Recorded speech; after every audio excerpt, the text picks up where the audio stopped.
मैं हूं इल्मे आम में आपका दोस्त अली अकबर और आज हम देखेंगे कि प्रोफेशनल प्रोग्रामर क्या क्या चीज़ें ज़रूर सीखते हैं प्रोग्रामिंग के पॉइंट ऑफ व्यू से। और मैं पहले ये एक चीज़ वाज़ह कर दूं कि लैंग्वेज और चीज़ है, प्रोग्रामिंग और चीज़ है।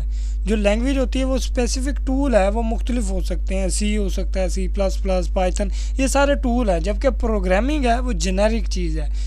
वो बेसिक फंडामेंटल अगर हम क्लियर कर लें ना अपने, तो हम पाइथन में भी इजीली कर सकते हैं, सी में भी, सी प्लस प्लस में भी। तो आज हम ये देखते हैं कि एज अ प्रोग्रामर हमें किन किन चीज़ों से ज़्यादा वास्ता पड़ता है। अगर मैं यहाँ पे किसी लैंग्वेज की बात कर भी रहा हूँगा ना, तो वो इसलिए कर रहा हूँगा कि क्योंकि हमारा उसके साथ वास्ता इस तरह पड़ेगा कि सारी चीज़ें हमारी वो बहुत ज़्यादा बेसिक है, इसलिए मैं उस लैंग्वेज का नाम लूँगा। चले हम चलते हैं अपने आज के टॉपिक की तरफ। तो सबसे जो पहले हमें पड़ती है ना लैंग्वेज जिससे हमारा वास्ता पड़ता है, वो सी लैंग्वेज होती है।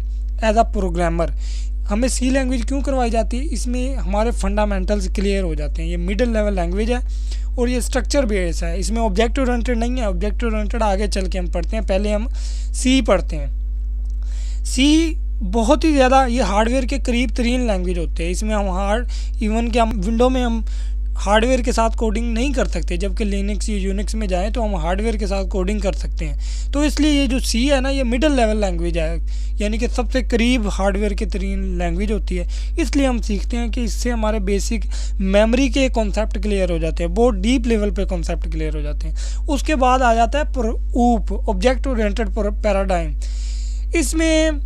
इसमें हम ऑब्जेक्ट्स बनाते हैं, क्लासेस बनाते हैं, फिर उनके रिलेशंस बनाते हैं। इसमें कोडिंग करना थोड़ा सा आसान हो जाता है। फॉर एग्जांपल बहुत बड़े बड़े प्रोजेक्ट को इसमें मेंटेनेंस और डेवलपिंग कॉस्ट कम हो जाती है। क्यों कॉस्ट कम होती है?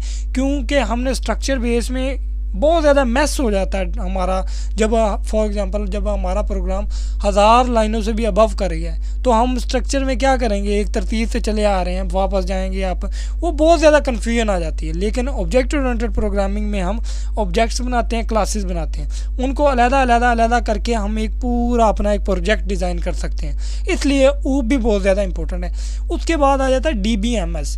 इसमें हम डेटाबेस मैनेजमेंट सिस्टम सीखते हैं कि डेटाबेस हमने किस तरह बनानी है, उसको किस तरह मैनिपुलेट, इसमें क्यूरी सर्च फॉर्म्स बनाए जाते हैं, इस तरह की SQL, MySQL और इस तरह के हम लैंग्वेजेस सीखते हैं जिसमें हम डेटाबेस के जो डाटा है उसको मैनिपुलेट करते हैं। ये हमारे पास बेसिक जो हम पढ़ते हैं ना, ये बेसिक्स हैं। इसके बाद जब हम एडवांस प्रोग्रामिंग की तरफ जाते हैं ना, तो उसमें स्ट्रक्चर्स आ जाते हैं। चले हम वो देखते हैं।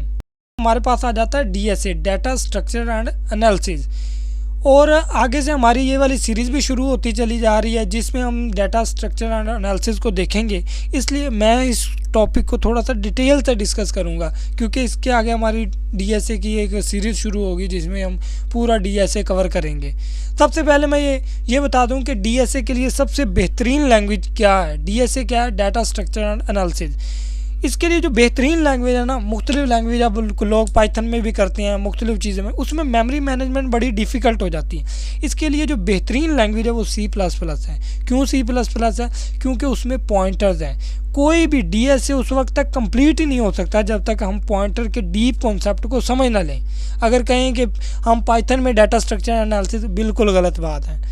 उस लेवल पे किया ही नहीं जा सकता जब तक हम पॉइंटर को अच्छी तरह डीप लेवल पर समझ सकें और उसकी इम्प्लीमेंटेशन देखें। इसमें सबसे पहले हम देखते हैं स्टैक में फाइलो भी होता है, लाइफो, दो कॉन्सेप्ट। ये जो कॉन्सेप्ट है ना जिसके ज़रिए हम वो डाटा रखते हैं, ये स्टैक, हम आगे फर्दर इसको देखेंगे, मैं सिर्फ इसके नेम वगैरह ले रहा हूँ। इसमें हम स्टैक को देखते हैं, फिर क्यू को देखते हैं, फिर उसके बाद डायनामिक क्यू को वो देखते हैं, फिर स्टैटिक डायनामिक स्टैक को देखते हैं, फिर link list, double link list, hashing tree, उसके बाद हीप है, ग्राफिक्स है। इस तरह के बहुत ज़्यादा कॉन्सेप्ट है जिसको हमने डिटेल से देखना है। इसकी इंपॉर्टेंस तब हमें समझ आ जाएगी जब हम इसके एल्गोस वगैरह बनाएंगे कि क्यों हम यूज़ करते हैं, स्टैक क्यों यूज़ करते हैं। ये हमें मुख्तलिफ प्रॉब्लम को सॉल्व करने में बहुत ज़्यादा आसानी हमें अवेलेबल कर देती है। उसके बाद हमारे पास आ जाता है AI, आर्टिफिशियल इंटेलिजेंस।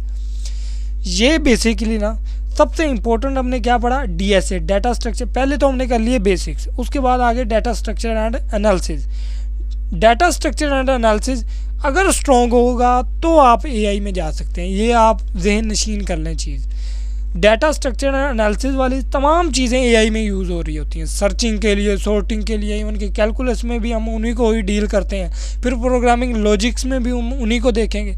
यानी कि अगर आपको स्टैक, क्यू और उनके कॉन्सेप्ट नहीं है ना, तो आप एआई नहीं कर सकते। क्योंकि जब हम एआई में हम देखेंगे एजेंट के बाद हम जब सर्चिंग्स में आएंगे ना, सर्चिंग इसमें सबसे ज़्यादा इंपॉर्टेंट होती है एआई में, सर्चिंग एंड सॉर्टिंग। उसके लिए हमें यही क्यू, ट्री और ये स्टैक यूज़ करना पड़ेगा। अगर हम डीएस से नहीं ना आता तो हम एआई कभी कर ही नहीं सकेंगे। उसके बाद आ जाता है हमारे एल्गोरिदम ऑफ एनालिसिस, या वैसे ये 2 कॉलम बन सकते थे, ऑब्जेक्टिव ओरिएंटेड एनालिसिस डिज़ाइन, और दूसरा मैंने ये एक में ही बहरहाल इसमें हम एल्गोज डिज़ाइन करेंगे, एक नया एल्गो डिज़ाइन करके उसको रिफॉर्म्स करेंगे, उसको मैनिपुलेट करके जो जो हमने प्रॉब्लम हमें फेस करनी पड़ती है ना रियल टाइम में, उसको सॉल्व करेंगे। इस तरह ये प्रोफेशनल जो लर्नर होते हैं ना, वो इन 3 से 4 चीज़ों को डीपली वो सीखते हैं। और यही वजह है कि ये डीएस इसमें सबसे इम्पोर्टेंट चीज़ है।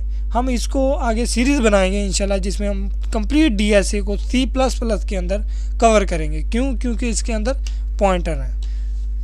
Thank you so much for watching this video. I'll see you next time.